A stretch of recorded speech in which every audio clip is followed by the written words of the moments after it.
Bora direto para o giro de notícias. E a primeira informação é sobre o Palmeiras. Nos últimos dias contei sobre uma proposta oficial do Zenit por Riquelme. Também especularam que o clube russo estaria de olho em Alan, jogador que já tem sido até mais destaque no time principal. Nem Alan, nem Riquelme vão se mudar para a Rússia. A janela fecha nessa quinta-feira e não vai haver tempo hábil para que as negociações continuem. O alvo, de fato, era a contratação do Riquelme. O Alan não passou de uma sondagem. Quero contar também que o Corinthians deu carona a Andréas Pereira no avião que foi buscar Hugo Souza na Bolívia.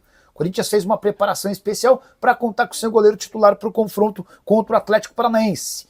E o Andréas Pereira estava lá na Bolívia sem ter muito como voltar, exceção ao voo de carreira da seleção brasileira, e acabou aproveitando uma carona. Não é a primeira vez que isso acontece, embora com papéis invertidos. Na data FIFA do mês de março, foi a vez de um avião do Palmeiras que foi buscar o Richard Rios trazer o corintiano Romero. Quero falar agora sobre o Palmeiras, que deu sorte na data FIFA. Verdão foi um dos clubes com mais jogadores convocados para seleções na América do Sul, mas poucos acabaram sendo utilizados, ou seja, o Palmeiras vai para a reta final da temporada sem grandes problemas ou lesões. Emiliano Martínez, Andréas Pereira e Flaco Lopes nem sequer entraram em campo. O Emi Martínez estava a serviço da seleção uruguaia, o Andréas Pereira a serviço da seleção brasileira e o Flaco Lopes convocado para a seleção argentina. Já Piquerez jogou a primeira partida da seleção uruguaia nos 90 minutos, mas foi poupado nessa terça-feira no confronto contra o Chile.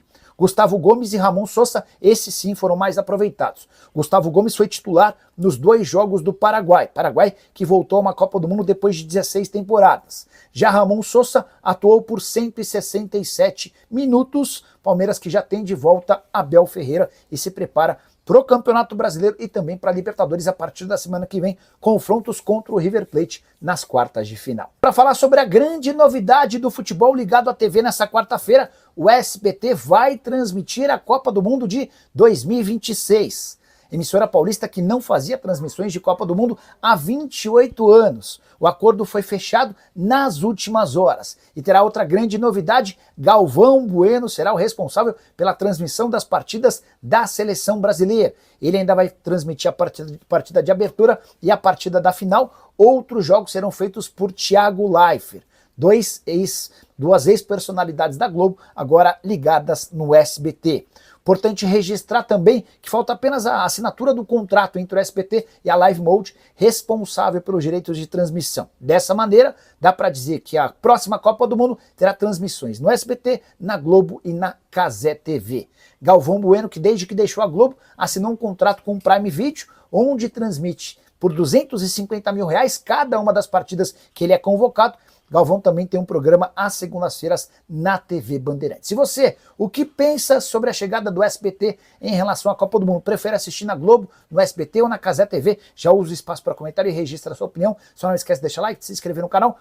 Hora de falar sobre o Palmeiras, mais especificamente de Rafael Veiga. Queria perguntar para você se o Veiga ainda é útil ou o melhor do cenário seria negociá-lo, com a lembrança de que o Veiga recebe algo na casa de R$1,5 milhão por mês no Palmeiras.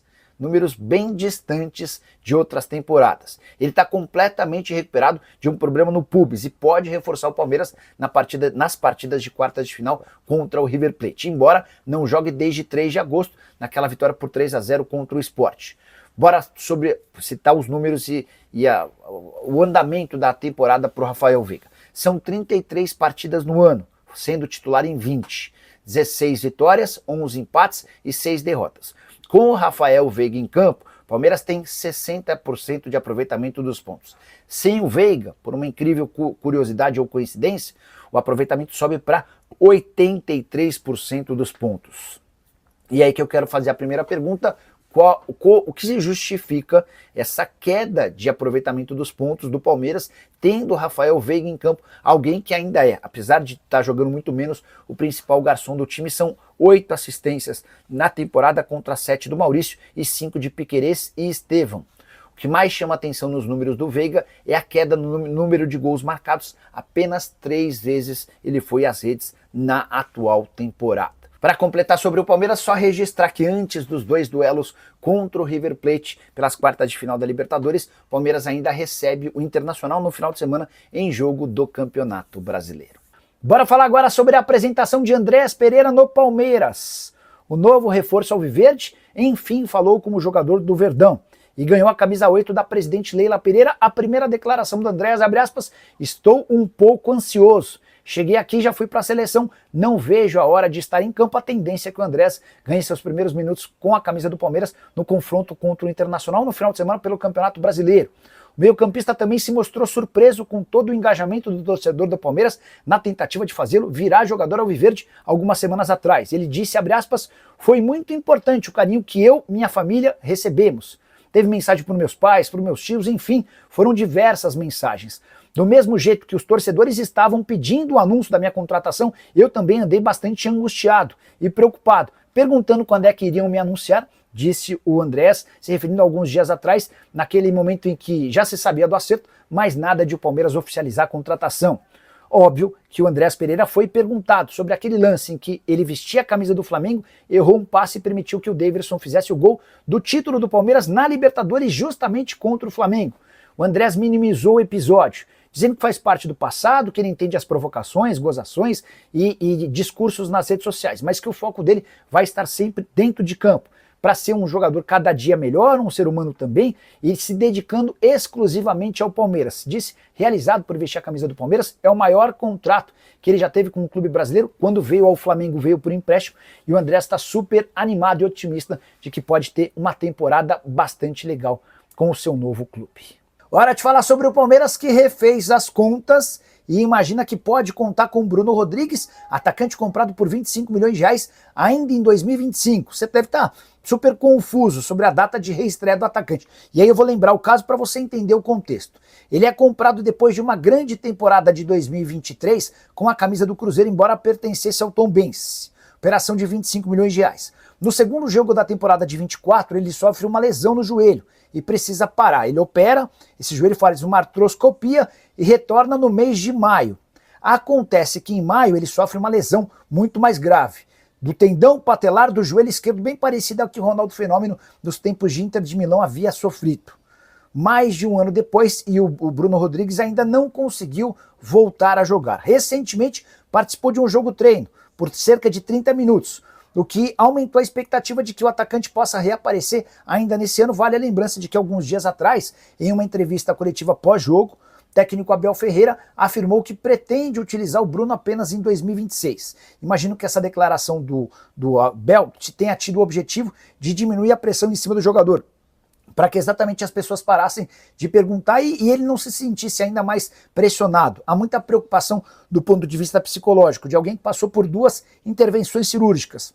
A primeira no joelho direito, a segunda no joelho esquerdo. Mas a coisa tem evoluído, tem melhorado. A ideia do Palmeiras é dar mais minutos ao Bruno Rodrigues nesses jogos treinos que vão ser realizados daqui para frente, para que ainda no ano de 2025 ele possa se colocar à disposição e virar mais um reforço para a reta final de temporada. O Verdão disputa Libertadores da América, está na fase de quartas de final e enfrenta o River Plate. O Palmeiras também briga pelo título do Campeonato Brasileiro contra Flamengo e Cruzeiro. Quero te atualizar sobre o Palmeiras.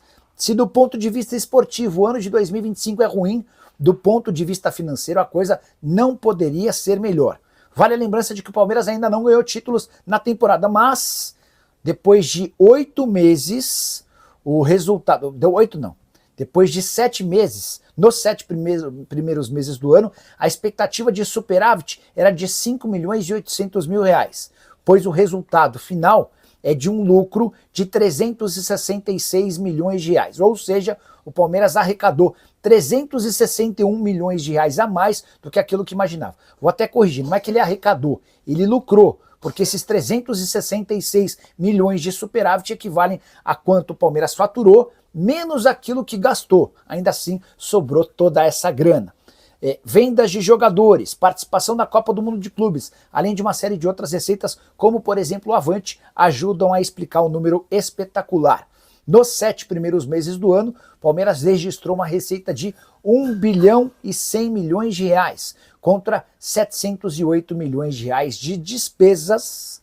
Vai ser de longe o maior faturamento da história do Verdão. Com uma lembrança, Palmeiras, no ano passado, havia registrado seu ano com maior arrecadação, 1 bilhão 274 milhões. O Palmeiras está bem perto dessa meta, com apenas 7 meses no ano. Minha família brasileira, ficamos aqui com aquele giro de notícias do Palmeiras. Muito obrigado por você nos assistir até aqui. Não esqueça, em hipótese alguma, de deixar aquele like maroto. Inscreva-se no canal, ativa aqui também o sino das notificações para ficar por dentro de todas as atualizações do Verdão. O maior clube brasileiro, claro, não tem pra onde você fugir, né? Porque quem é o maior clube do mundo, a gente já sabe onde é, onde que tá. Está em São Paulo, está aqui no Brasil, está na América do Sul, das Américas, é o maior clube de todos os tempos, não há outro igual, combinado? Um grande abraço pra você, até o próximo vídeo, segue pra mais e vamos que vamos.